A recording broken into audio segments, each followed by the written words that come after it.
to the sidelines. Has a man wide open. It's tipped. It's picked off. MJ Devonshire got space. He's going to take it to the end zone. Pittsburgh takes the lead. He loves those moments. It reminds me of last year in the Garden against St. John's. And guys just stepped up. Blake hits a what the hell three. You know, we're like, what are you doing? And he's done that all year. Klicka out to Bizzario. It's over.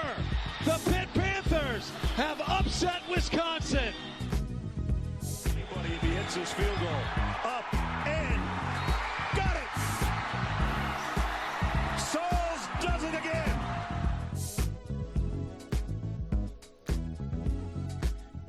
What is up, everybody? Welcome back to Simple 5 Podcast. I'm your host, Zach Kaminsky. I'm joined by my two co-hosts, Mason Kling, Kent Vanderwood. It's been a while, I will say. One of my roommate's cats turned my old laptop into a paperweight, so we had to take a week off. But we're back. We're here to talk football. We're here to talk basketball. For anyone that we're here to talk football, we're here to talk basketball. Volleyball will be a separate show. We're dropping a bonus show tomorrow with a special guest. So any volleyball heads out there, be on the lookout for that. But before we get into any of that, Mason, how are we doing tonight?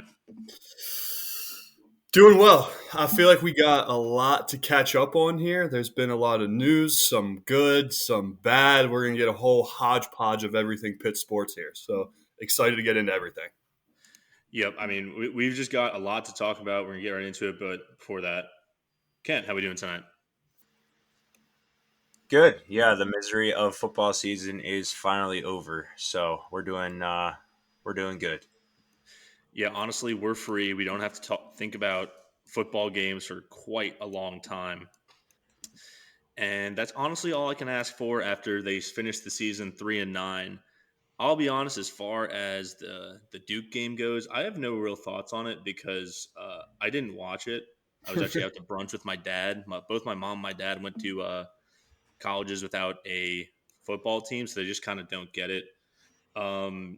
After watching the highlights, I think Nate looked still pretty good in his third start. The one pick that he had was very weird. Kenny Johnson runs into the referee, and then it just turns into a pick. What can you do? But the big storyline, Frank Cignetti is fucking fired. He's gone. Guys, we did it. We posted it into existence. Ladies and gentlemen, we got him. We Probably got him. 12 games too late. Maybe you can make the argument something more like 25? Yeah, 25 games too late. But we get a new fresh start and an offseason full of quarterback controversy, offensive coordinator controversy. I love it. Okay, so right now, I don't think we have enough information as far as quarterback controversy goes. We haven't. It's very early in the portal window right now. As of right now, everybody's staying. Phil's out of eligibility. He can't come back. It's a good thing to an extent. Right now, I think it's probably just a battle between Christian and Nate. But let's talk about the OC because he's fired, and we got to look at some possible names for his replacement. Now, I went around and I looked at pretty much every name that has been put out there, whether it be by just on Twitter, on articles from like the Post-Gazette or something. So we're going to start with what I call the please God no tier of names that I've seen. First up is Chris Beatty, the current wide receivers coach of the Los Angeles Chargers. Now, do you guys remember when Pitt's wide receivers dropped about 1 billion passes in 2019 and 2020? Dark time. Another dark time in Pitt football. He was the wide receiver coach during those 2 years. No thank you. Next up, two names here. Andrew Giannacco, the quarterback coach of the Chicago Bears, and Shea Tierney, the quarterback coach of the New York Giants. I don't know why you'd hire a quarterback coach that coaches a bad quarterback. That doesn't really make sense to me. And Giannacco there will be no Tommy DeVito slander on this podcast. Brother. I'm just kidding. Slander him all you want. I have no bone to pick there. He does not represent Italian Americans. We are much better than Tommy DeVito has made us out to be. Janako, the quarterback coach of the Bears, was actually a quarterback at Pitt from 2007 to 2010. Do you know who his OC was when he was at Pitt his final 2 years? I remember the game that he was in where he kind of choked it away. I don't remember who the OC was. Kent, do you have a guess? Nope. Frank Cignetti Jr. on his first time around at Pitt. No, thank you. And none of that, please. Jesus Christ. Another name is Kurt Campbell, the quarterback coach at Michigan. I think he's going to have a show cause after Michigan's sign gate this year, so that kind of takes him out of the equation. Next name is Seth Luttrell, who's an offensive analyst at Oklahoma, was a former head coach at North Texas. Listen, Pat Narduzzi would sooner kill himself on the cross before he willingly hired an air raid coordinator. And then the last two names here that made me laugh are Mike Yursich and Matt Canada. Matt Canada, come the fuck on. And Mike Yursich, the guy who couldn't coordinate an offense with the wealth of talent that Penn State has, surely he can do it at Pitt, who is not a national recruiting powerhouse. Yeah, now if we choose Matt Canada, I will not be watching any games. No. Well, Steelers shout out. Kenny look better. Kenny look better this week. I wonder why. Yeah. So that's all you need. That's all you need to hear about Matt Canada. let's go hire the guy that ruined the Steelers offense for like 3 years. That would be pretty good. Some other names that I don't think will come to Pitt. Jamarcus Shepard, who is the passing game coordinator and wide receivers coach at Washington, just a better job out there. Brian McClendon, who is the wide receivers coach at Georgia. He's a Georgia alum. I don't think it's going to happen. Sean Lewis is on this list. He actually just got hired at San Diego State, so you can cross that one off, even though he would have been a fantastic hire. And then Willie Korn, who I actually would like. He's the co-OC at Liberty, who I think is a very interesting offense. They actually know how to run the ball interestingly. However, Willie Korn has never played or coached football for an institution north of the Mason-Dixon line, and I don't think he is intending to change that anytime soon. Would be a great offensive coordinator name. I don't know. Oh my God. I think he played quarterback at Clemson too. So Willie Korn, Clemson quarterback. That's a great mental image. Okay. So let's get to the names that I think would be good. Realistic. I'm not really sure because I'm not tuned into this kind of thing, but Max Brown. I want to hear your guys' opinion on Dino Babers, the former head coach at Syracuse. Because him and Pat are like notoriously very good friends off the field. Like they get dinner together and everything. I think they said before the Yankee Stadium game. Listen, he put Sean Tucker on the map. He did very well at Syracuse, which is a notably like talent death zone. His quarterback development has not been great, but I think I would attribute that more to the fact that you can't get a good quarterback to Syracuse. I just think it's inevitably is going to be what happens because it feels like a safe hire. They're not exactly going out on a limb. It's not a fun hire. It's just kind of like middle of the road. Seems like something that Narduzzi would do. I'd be fine with it. Wouldn't be excited about it. Yeah. It's safe with like tangible upside, right? Because like in 2018, Syracuse won 10 games, had a very good offense. I mean, he knows how to run the ball. We learned that at Yankee Stadium. But it is safe. It doesn't like move the needle that much. But I think I'd be okay with it if like okay, but not like thrilled. Yeah. That's probably a pretty good way to put it. We'll put it on lukewarm right now. If that does end up being the way that we go, I will hype it up like the greatest hire on earth. But right now, that's not really doing it for me. Yeah, and also Syracuse just hired I think they're going to hire the Georgia D-backs coach to replace Dino, which I don't love as a hire because you're hiring a recruiter to go win at Syracuse where you can't really recruit. Like he's a Northeast recruiter, but are you going to beat out the Penn States of the world and the Ohio States for the top Northeast recruits? I don't know, but that's another thing. I think the next two guys here, I think, are my top two hires. I think these are the guys you have to make them say no.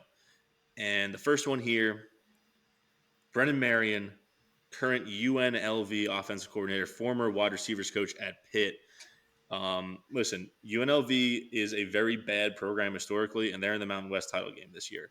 The go-go offense has been electric at UNLV. The big thing is that it seems that him and Pat left off on rocky terms at the end of 2021, where he was not promoted to OC. However, I don't care. If you can get him back in the building, get him back in the building. Because I think that Brennan Marion, when he came on in that 2021 season, there were three big improvements to Whipple's offense, right? They ran the ball better. The wide receivers didn't drop passes as much as they did under Beatty, and they were lights out in the red zone. And in those first 2 years of Whipple, they were pretty fucking bad, the red zone. Yeah, no, I mean, I would love that hire, but if I'm Brennan Marion, I am not taking the job after you got passed up on before, and now you went out to a bad program, proved yourself. You can probably go somewhere better, if I'm being honest. I feel like that's going to be the reoccurring theme here is there's a bunch of these guys that we would love to get, and because we kind of shot ourselves in the foot and they know that Narduzzi kind of hates offense, and then you see the way that the offense went this past year, it's like it's going to be tough to get some of those guys that could probably get these other Power 5 conferences that are actually like embracing offense. Crazy concept. Plus, if you're Yeah. Brennan Marion, it's like, look at what you have coming back as player-wise. Two super unproven QBs. A lot of the receivers that he worked with are most likely gone. Hey, the receivers this year were probably the best position group on the team. Yeah, Like, but are they very going weird to? play. Yeah, I mean, I don't even know what we'll even have coming back from that group. Is kind of my point. Gavin most likely going to be gone. Not a whole lot of weapons at your disposal coming back unless they hire him right away and he can convince a lot of those guys to stay. I mean, yeah, Just you can another- hire Brennan right away. You probably keep Gavin, honestly, since he Yeah. was there during his freshman year.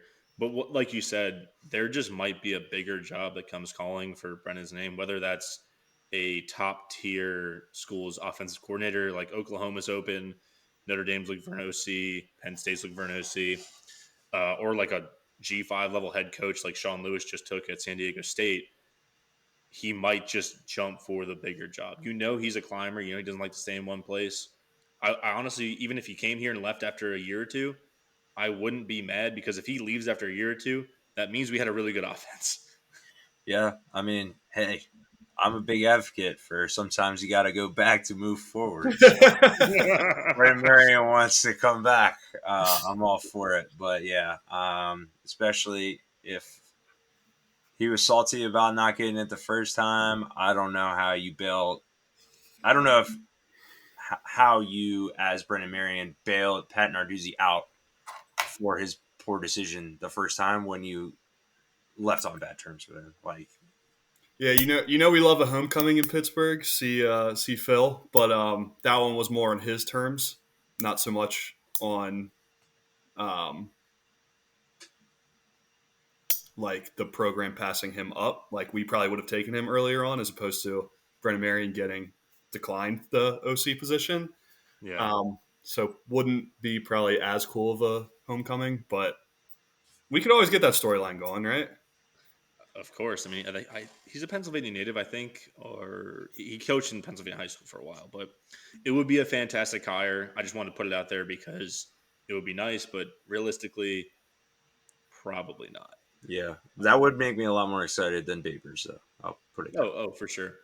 And I think this last name is what I hope they're doing right now if they're not going after Marion is Mike Shanahan, the current offensive coordinator, wide receivers coach, and recruiting coordinator at James Madison. I've not been able to discern if he is related to the NFL Shanahans. I don't think so. But Mike Shanahan played tight end at Pitt from 2009 to 2012. This would be a legitimate homecoming, like you said. Love that. And the JMU offense has been electric in 2023, and it has been for the last 3 years that he's been there. I mean, this year they're averaging 35 points a game, 143 rushing yards a game, 287 pass yards a game, and 6.3 yards per play. James Madison is a physical, nasty team that destroys another team's will. And they're 11-1 in the Sun Belt. They almost went undefeated in their second season in FBS. It's just, if you kind of want to make everyone happy, right? Get an exciting offense that knows how to run the ball, is mean, and builds the pass game off the run, has an actual identity as a running team. This is the hire. I think this is, in terms of you can get him, because it's a definite upgrade to go from JMU to Pitt. It's a homecoming thing, and he's just a good ball coach. I think this is my personal number one OC pick. Yeah, I would agree. I think that would be a home run. I would love that. The fact that he's their recruiting coordinator also would be huge to get a little bump. With him being a guy that played here, to be able to bring some of that recruiting. Yeah, he's a Western Pennsylvania guy as well, so nominally right, he would be able to recruit the Whitfield a little bit better than we have in recent years. Yeah, which would be a huge advantage. Even aside from the scheme stuff, that would be a major upgrade. I think you couldn't have said it better, Zach. He's on the top of my list. One kind of hiccup there with where he's coming from. Isn't one of the Cignettis the head coach there right now? Yes, that is his brother. Kurt Cignetti is the head coach.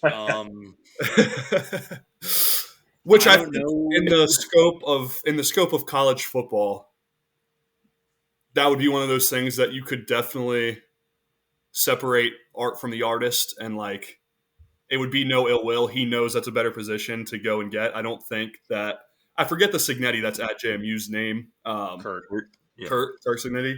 I don't think Kurt would be like, no, don't take that job. But it is it just brings in that weird dynamic, right? That is actually hilarious.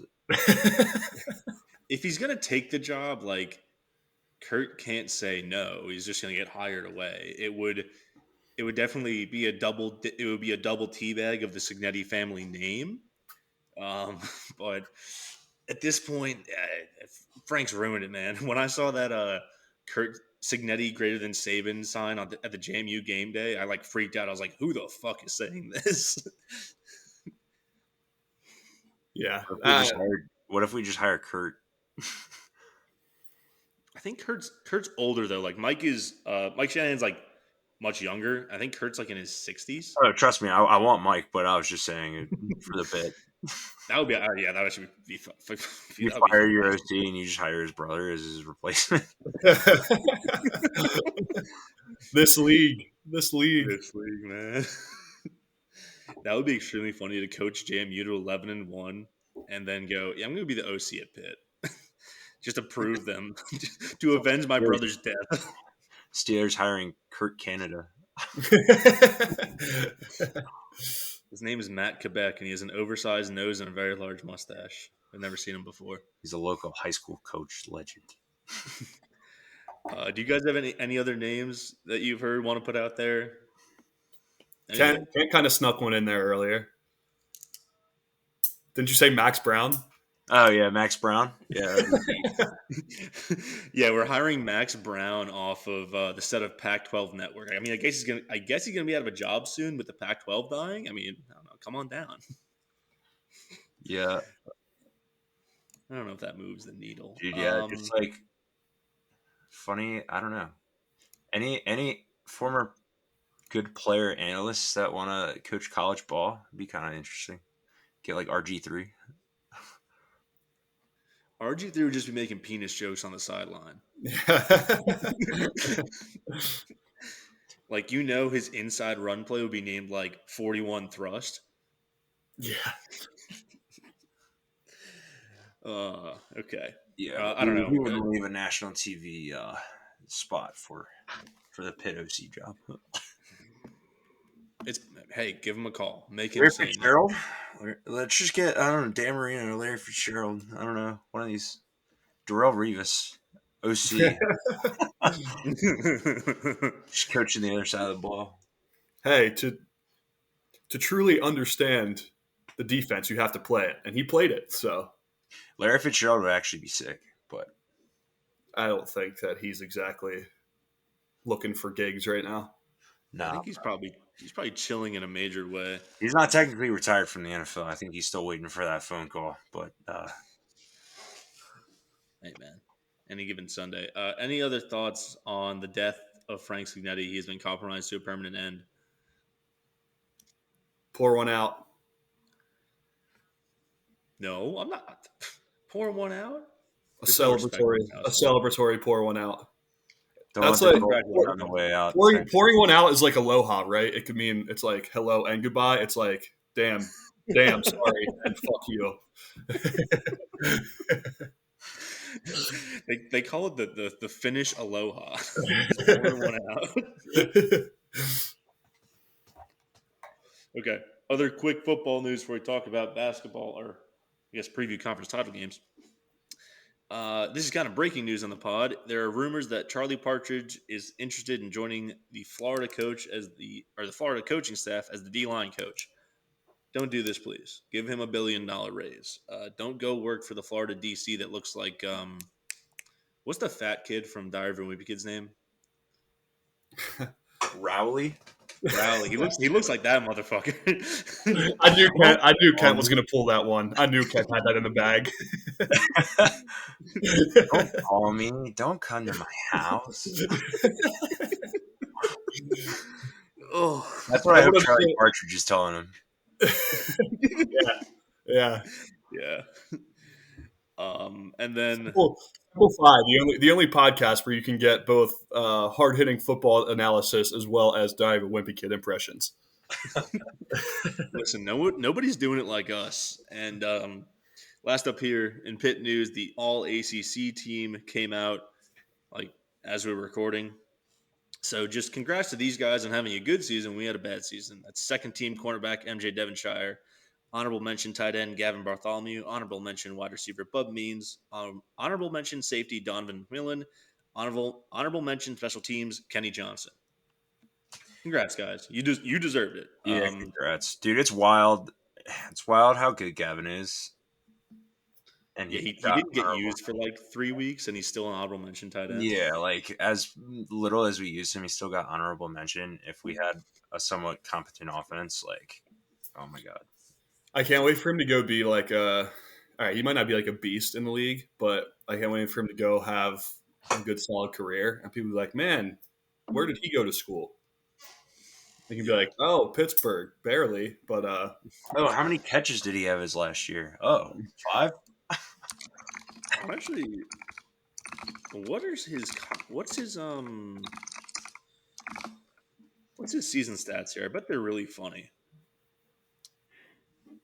Okay, 2023, 18 catches for 326 yards and 1 touchdown. That's ridiculous.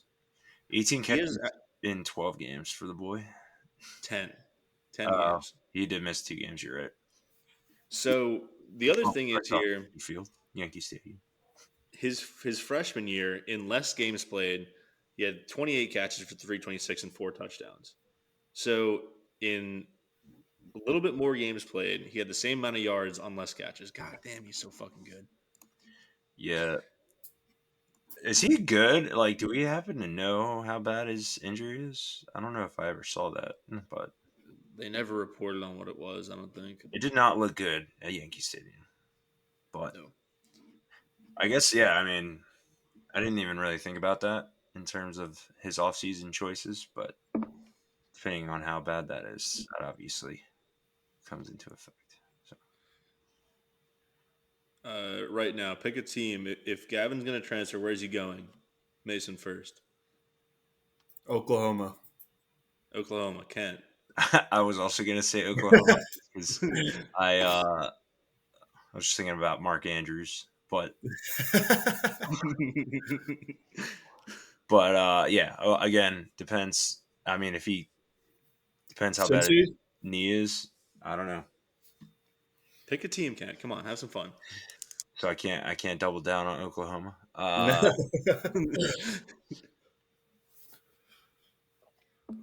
This is tough. There's so many teams. All right, USC. He's following Addison. I was gonna say Michigan. He doesn't have to change the wardrobe that much. Same colors. Actually, probably a Michigan fan would get mad at me because it's maize, not gold, but I don't care. Okay. Conference title games, or do you have any thoughts on rivalry week? Michigan did it again. Michigan Alabama, did it again. crazy Hail Mary. Why is the Iron Bowl always so fucking weird? Dude. that play, I watched it live, and like they rushed two and then spied Jalen Milroe, and then of course their wide receivers got open like 10 seconds later. It was baffling. Yeah, dude, that game was crazy. I mean, it always is, but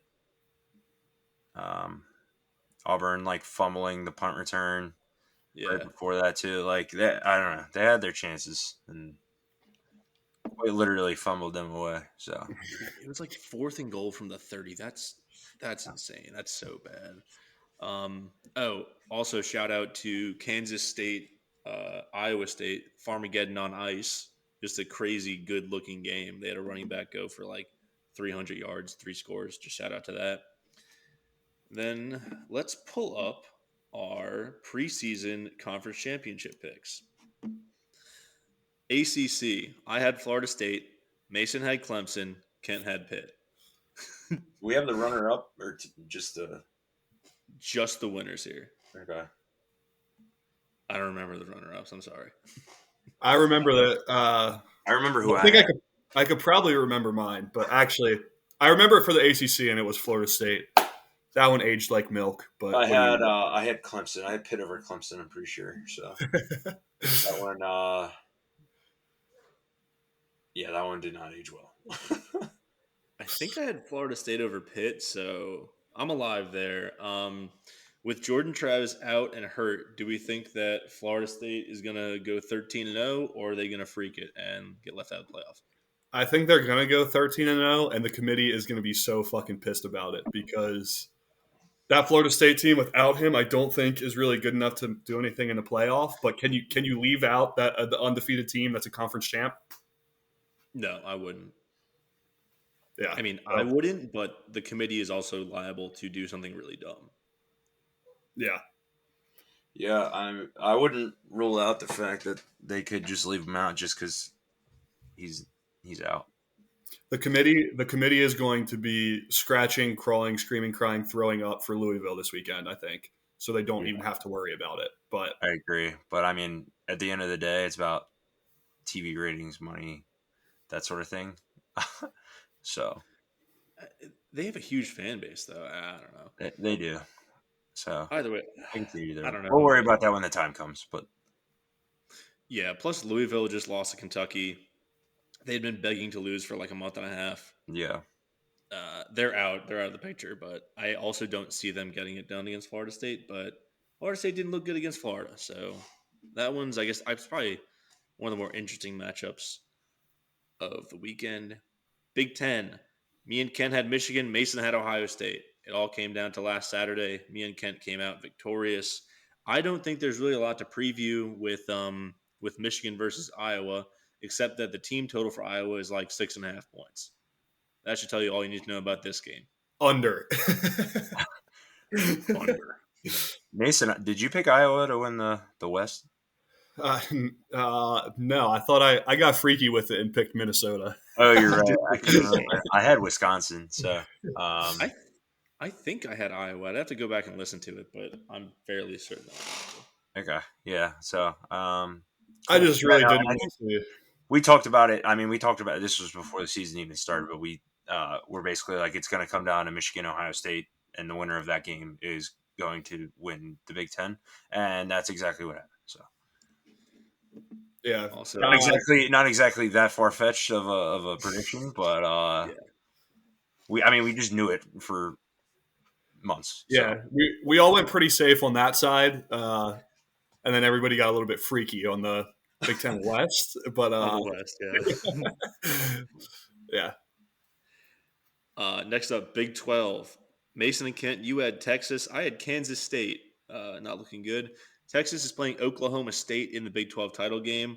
This is a win and in for Texas, probably because they have that win over Bama.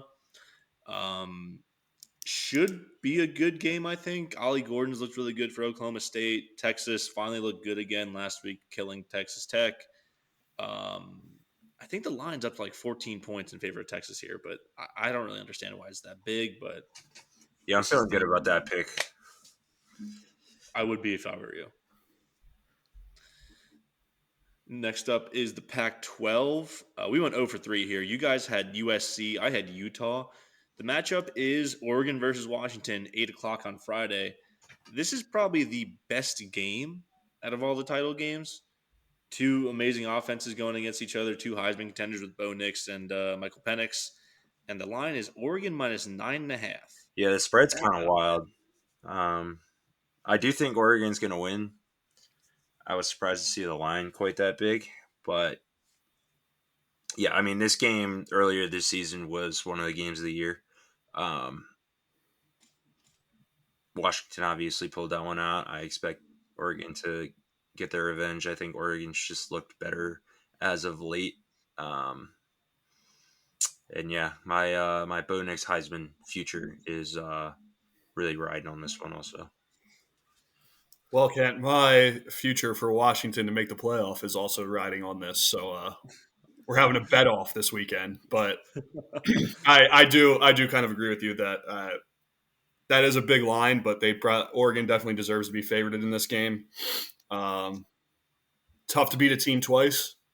So I don't want to put it out of the question for Washington to win this game. I think a lot of people are writing them off. I think it's going to be as much of a banger as the first one was. Yeah, no, I would not rule out Washington at all. I mean, taking Washington plus 9.5 is super tempting, but yeah, I think it'll be a closer game than that in my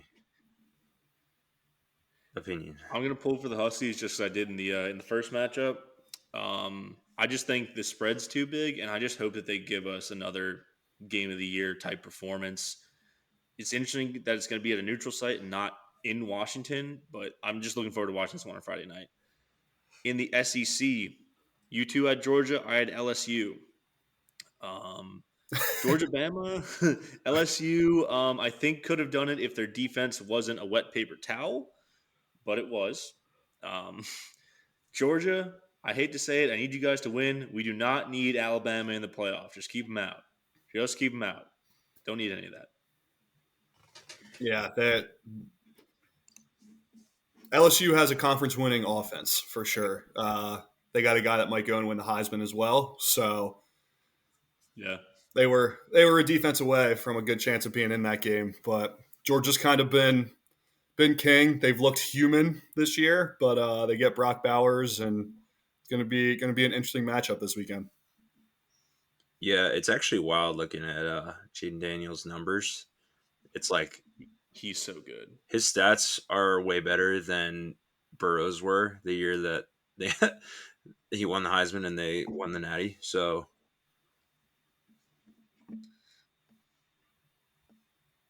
That's it. no, I was just gonna say he has a very strong case for Heisman. If it's not him, it's probably Bo Nix. So Yeah. I'm going to move real quick through the G5. In the, what is it, the CUSA? Yeah, the CUSA. Me and Kent had Western Kentucky. Mason has Liberty. Liberty plays New Mexico State. In the AAC, me and Kent had UTSA. Mason had Tulane. Tulane is playing, I believe, SMU. So Mason's alive in those two leagues. In the MAC, you two had Toledo. I had Eastern Michigan. Toledo is playing Miami of Ohio. So I am really freaking it in the G5. In the Mountain West, I had San Jose State, and you guys had Boise State. Now, San Jose State got kind of screwed here. They beat UNLV and hold the tiebreaker of them, but UNLV is going because the Mountain West second tiebreaker is computer rankings, which is fucking stupid. If you're using computer rankings for your second tiebreaker, your league is busted. It's a cooked product, but hey man, UNLV, it's been a fun year for them. Hopefully, I'm rooting for them just because I like Brendan Marion. In the Sun Belt, we all had Troy. Troy is playing. Who's Troy playing? App State because JMU was not ruled eligible for the game. And that Boo. Yeah, boo. Boo, go Dukes. I don't get anything else on football. Let's talk some hoops. Let's do it. All right. On Wednesday, Pittsburgh falls to Florida 86-71 in the first round of the NIT Invitational. They rebound a third place game and beat Oregon State 76-51. Want to go in chronological order here? Yeah. Yeah. All right, let's talk Florida. I was kind of in and out watching this game. I caught most of it, but the bar I was at had it on a very small TV, and I wasn't able to watch the second half really well. But it seems like they just kind of went cold for a stretch in the first half and just never was able to climb out of that hole. Yeah, they just didn't shoot the ball very well in this game. It was just kind of one of those nights. Florida is also just a very good team. Florida has a very good chance of being a tournament team this year. Went on to lose a close game to Baylor, who's one of the top teams in the country. So I don't see any shame in losing to a team like this, this early. That was our first real team that we had played. Florida had played a few, bigger opponents already up to that point. I think they were just a little bit more prepared going into that matchup. I'll just kind of chalk it up to that, but I didn't think we played awful. I didn't think that we got embarrassed. It was just kind of one of those games. Yeah, and I think the run that they went on was more in like there was one to end the first half where we went, we were up, I think we were up like 5. No, sorry, we were up like, I don't know, don't look at the numbers here, but we were up a couple points. They went 3-ball, steal, layup, 3-ball for like the last possession of the half. So we went from being, I think we were up 2 to down 5, and it was just like a huge momentum swing. I'm pretty sure Blake Hinson missed like 3 free throws right in that stretch too, which was like weird. Which kind of fouled on a 3 and then missed all 3. Yeah, Yeah. which didn't exactly like help that. So it kind of felt like the air got sucked out going into halftime, and then they went on a couple runs in the second half, and we just couldn't get back into it. Like you said, we also basically lost to 2 guys. Walter Clayton had 28. I think he was like 10 of 12 from 3, or 8 of 10 from 3 or something wild like that. He shot a crazy percentage from 3. And then, Yeah. of course, against Baylor, he shot like 1 of 8 from 3 or something. So, yeah. And I mean, Hinson didn't have a great shooting night. Like, it was just kind of those things combined. They also have the Tyrese Samuel there. I guess he's a forward because he's a forward that plays like, I mean, he could run the 5 too, but he also had 20 points, 10 rebounds. He was a monster too. So it was like, if those guys don't just go nuclear and we play a little bit of a better game, I think the scoreboard kind of doesn't really quite show how competitive we could have been in this game. You're not going to go undefeated in the college basketball season, so we lost to a good team. It is what it is. Yeah, I mean, like, sometimes guys just go off. It happens. It's happened for us. Blake Hinson's had his nights where he goes off. I mean, as far as the who was the guy you said who was at the forward? Tyrese Samuel, I believe is his name. Yeah, Samuel. Like, Yes. he definitely made Guillermo look really bad, and it came out that I think Guillermo was sick during the trip to New York.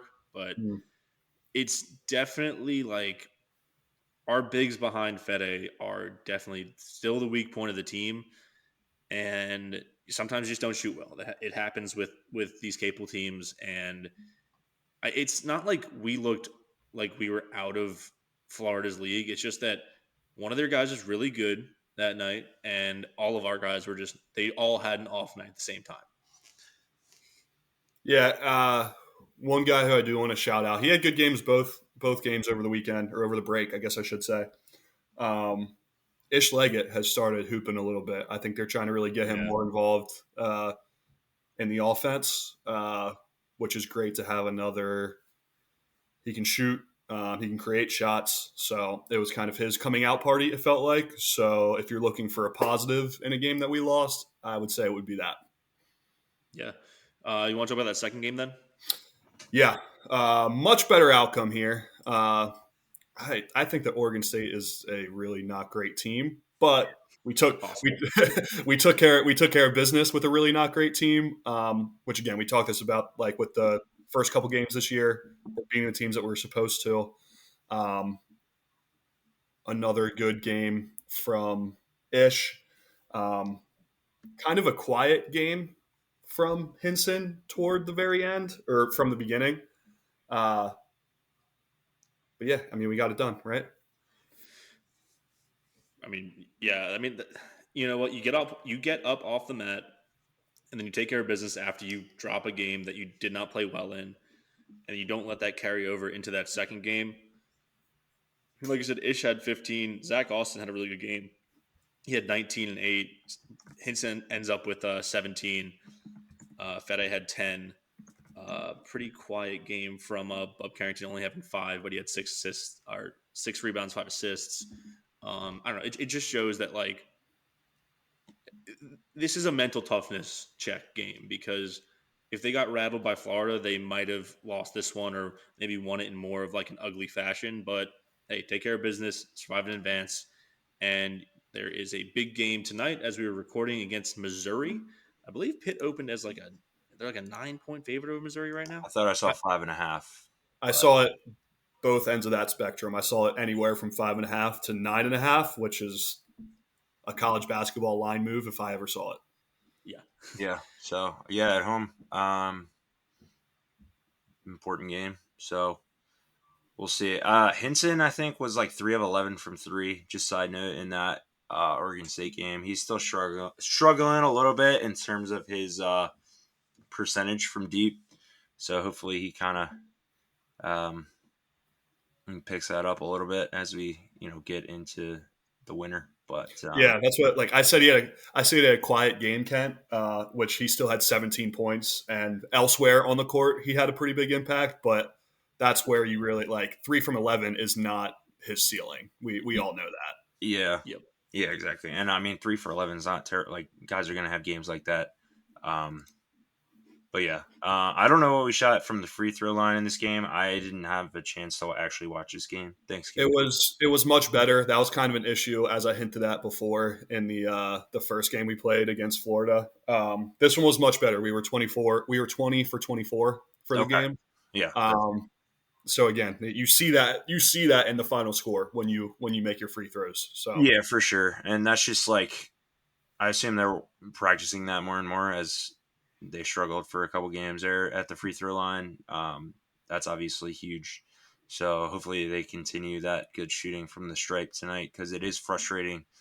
The games that they really just have an opportunity to blow it out of the water, or you just leave teams in it when you're missing free throws. Or and back to the Florida game too. There were a couple times where we were being aggressive and got to the free throw line and just weren't.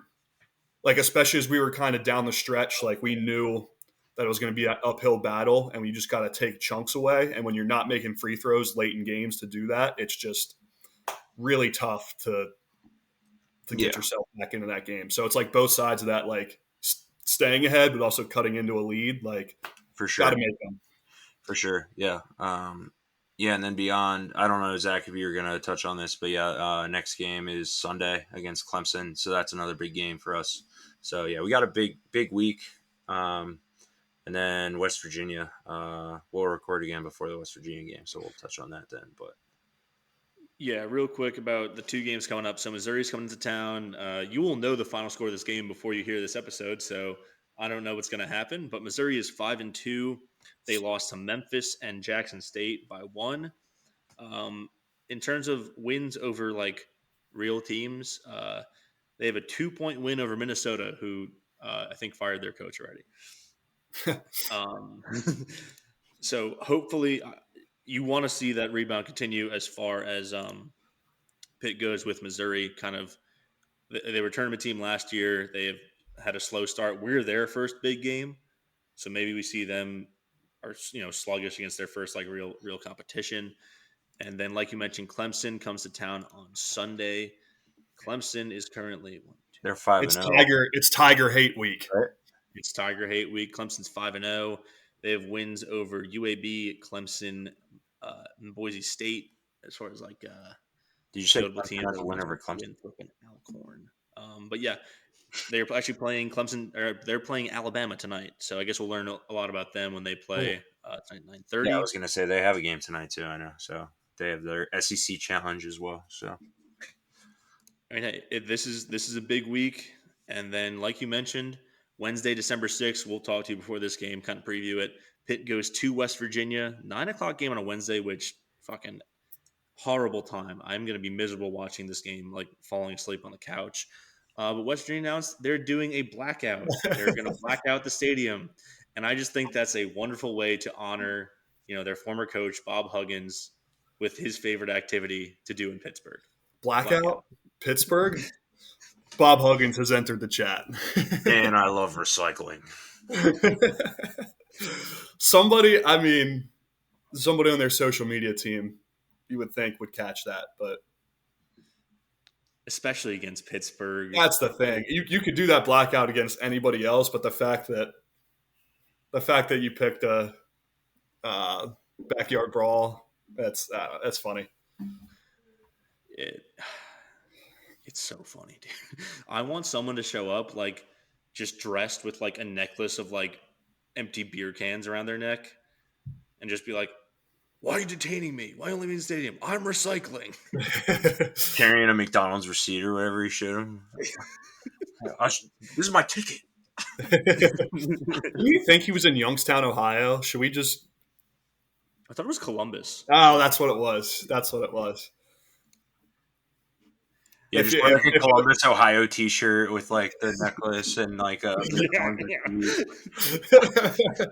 We need our strongest pit soldier to make a trip down to West Virginia on Wednesday night at 9:00. Drive home ain't that bad. Okay. Anything else from you guys? No. But yeah, Tiger Hate Week, like you said. So Yeah. All right, fuck them Tigers. If you like this show, follow us on Twitter at SimplifiedPod. If you like the OC candidate list, check out my writing at imrealangry.substack.com. I basically read that entire segment off of there. If you want to read it again after hearing it, go check it out. And we'll see you next week. Hail to Pitt. beat the Tigers and the Tigers.